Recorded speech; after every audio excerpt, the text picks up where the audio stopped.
ದಶಮಾಂಶ ಭಾಗಾಕಾರಗಳನ್ನು ಬಹಳ ಲಕ್ಷ್ಯ ಇದನ್ನು ಎರಡು ರೀತಿ ಒಳಗೆ ಕೆಲವೊಂದು ತಿಳಿಸೋದಿರ್ತದ. ಇಲ್ಲಿ ಮುಂದೆ ದಶಮಾಂಶ ಇಲ್ಲ, ಬರೀ 100, 10, 100, 1000 ಇದ್ದಾಗ ನಾವು ಉತ್ತರ ಹೆಂಗೆ ಇಡಬೇಕು. ಹಿಂಗೆ ನಿಮ್ಮ ನವೋದಯದಾಗ ಹಿಂಗೆ ಕೇಳಿಬಿಡ್ತಾನೆ, ಏನು ಹಚ್ತೀರಿ ನೀವು ಅದಕ್ಕೆ ಉತ್ತರ ನೋಡಿ. ಏನು ಮಾಡ್ತಾನೆ, 73, 52, 39 ಬಾಯಲ್ಲಿ 10 ಈ ಕೆಳಗಿನಲ್ಲಿ 4 ಉತ್ತರ ಯಾವುದಂದ್ರೆ ಎಷ್ಟು ಸರಳ ಅದಂದ್ರೆ ಇದು 73, 52, 39 ಅದ.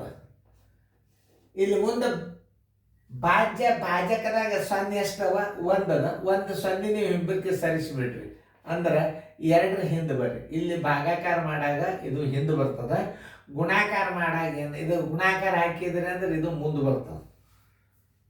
ಇಲ್ಲಿ ಭಾಗಾಕಾರ ಹಾಕಿದಾಗ ದಶಮಾಂಶ ಹಿಂದೆ ಹೋಗ್ತದೆ ನೋಡ್ರಿ. ಎಲ್ಲ ಅರ್ಥ ಮಾಡ್ಕೋಬೇಕು ನೀವು.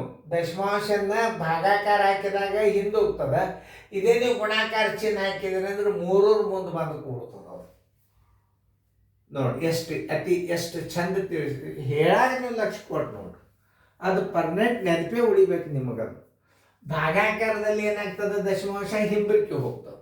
ಗುಣಾಕಾರದಾಗ ಏನಾಗ್ತದೆ, ಮುಂದೆ ಹೋಗ್ತದೆ, 3 ಮುಂದೆ ಕೂಡುತ್ತಿರ್ತದೆ. ಇಲ್ಲಿ ಗುಣಾಕಾರ ಹತ್ತಿದ್ರೆ ಅವಾಗ ನಾವು ಹಿಂದೆ ತಗೋಬೇಕಾದ್ರೆ ಏನು ಮಾಡಬೇಕು, 735.239 ಇದ್ರ ಉತ್ತರ ಎಲ್ಲಿರ್ತದೆ ಆಪ್ಷನ್ಸ್ ಪಟ್ನ ಹಾಕಿಬಿಡ್ಬೇಕು. ಆಮೇಲೆ ಇಲ್ಲೇನು 735.239 ಭಾಗಿಲೆ 100 ಎಷ್ಟು ಸೊನ್ನೆವ ಇವು, 2 ಸೊನ್ನೆವ, 2 ಸ್ಥಾನ ಹಿಂಬರಿಕೆ ಬರ್ರಿ. ಬರೋಬ್ಬರಿ 73.5239 ಇಷ್ಟೇ ನೀವು ಮಾಡಬೇಕಾದದ್ದು. ಇದು ಲೆಕ್ಕ ಮಾಡಬೇಕಾಗ್ತದೆ. ಇದು ನೋಡಿ 73.52.39 1000 ಎಷ್ಟು ಸೊನ್ನೆವ, 3 ಸೊನ್ನೆವ, 1 2 3 ಹಿಂದೆ ಬರ್ತದ.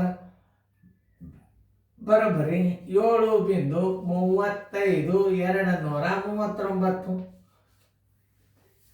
ಇದು ಹೆಂಗೆ ಬರ್ತದ. ಭಾಜಕದಾಗ ದಶಮಾಂಶ ಇರಬಾರ್ದು. ಇದನ್ನು ತೆಗಿಬೇಕಾದ್ರೆ ಬಿಂದುದ ಮುಂದೆ 1 ಅಂಕಿ ಅದ ಅಂದ್ರೆ ನೀವು ಈ ಬಿಂದುವನ್ನು ಮುಂದೆ ಸರಿಸ್ಬೇಕು. ಯಾಕೆ, ಭಾಜಕದಲ್ಲಿ ದಶಮಾಂಶ ಬಂದದ್ದು ಭಾಜ್ಯದು, ಭಾಜಕದಾಗ ದಶಮಾಂಶ ಇರಬಾರ್ದು. ಇದನ್ನ ನಿಯಮ ತಿಳ್ಕೊಂಡು ನೀವು. ಅವಾಗೆಲ್ಲ ಓಲ್ಡ್ ICIC ಸಿಲೆಬಸ್ನಾಗಿನ ಇದು ಪದ್ಧತಿ. ಆಮೇಲೆ ಇದು ಹೆಂಗ್ರಿ, ಇದು ಇರ್ಲಿ, ಇದಕ್ಕೆ ದಶಮಾಂಶ ನಡೀತದೆ, ಇದಕ್ಕೆ ನಡೆಯಂಗಿಲ್ಲ. ಇದನ್ನೇ ನೀವು ತೆಗಿಬೇಕಾದ್ರೆ ಬಿಂದುದ ಮುಂದೆ ಎಷ್ಟು ಅಂಕಿ ಅದ, 1 ಅದ ಅಂದ್ರೆ 1 ಸ್ಥಾನ ನೀವು ಏನು ಮಾಡಬೇಕು, 12.5 ಭಾಗಿಲೆ 25 ಆಯ್ತು. ಇದು ನೋಡ್ರಿ. ಈಗ ಇದನ್ನ ನೀವು ದಶಮಾಂಶ ಹಿಂಬರಿಕೆ ಒಯ್ಯಂಗಿಲ್ಲ. ಯಾಕೆ, ಇಲ್ಲಿ ದಶಮಾಂಶದ ಅವು 0 ಇದ್ದು ಹಿಂದೆ ಒಯ್ದ್ರಿ. ಇಲ್ಲಿ ದಶಮಾಂಶ ಬಂದುಬಿಟ್ಟದ. ಇಲ್ಲಿ ಈ ದಶಮಾಂಶ ಬಿಂದು ಭಾಜಕದಲ್ಲಿ ದಶಮಾಂಶ ಬಿಂದು ರಾಶಿ ಇರಬಾರದು. ಈ ದಶಮಾಂಶ ಅಂತ ತೆಗಿಬೇಕಾದ್ರೆ ಬಿಂದುದ ಮುಂದೆ 1 ಅಂಕಿ ಅದ ಅಂದ್ರೆ 1 ಸ್ಥಾನ ಮುಂದೆ ತಗೋರಿ, ಮುಗೀತು. ಇದನ್ನು 2 ರೀತಿ ಒಳಗೆ ಮಾಡ್ಬೋದು. ಹೆಂಗಂದ್ರೆ ಈ 125 12.5 ಭಾಗಿಲೆ 25 ನೋಡ್ರಿ. 25 ಭಾಗ ಹೋಗಂಗಿಲ್ಲ ನೋಡ್ರಿ. ಇಲ್ಲಿ 0 ಬಿಂದು ಕೊಡ್ರಿ, ಕೊಟ್ಟಾಗ 1 0 ಕೊಟ್ರಿ, ಏನಾಗ 25 125 ದಶಮಾಂಶ ಬಿಂದು ಹೋಗ್ತದೆ. ಇದ್ರ ಉತ್ತರ ಎಷ್ಟು ಬಂತು, 0.5. ಇದು ಒಂದು ರೀತಿ. ಇನ್ನೊಂದು ರೀತಿ ಒಳಗೆ ತೋರಿಸ್ತೀನಿ.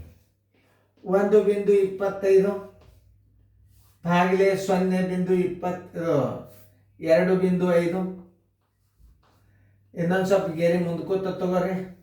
ನೋಡ್ರಲ್ಲ, ಇದರ ಸ್ಥಾನ ಮೇಲೆ ಮ್ಯಾಲೆ ಕೊಡಬೇಕು, ಇದರ ಸ್ಥಾನ ಮೇಲೆ ತಳಕ್ಕೆ ಕೊಡ್ರಿ.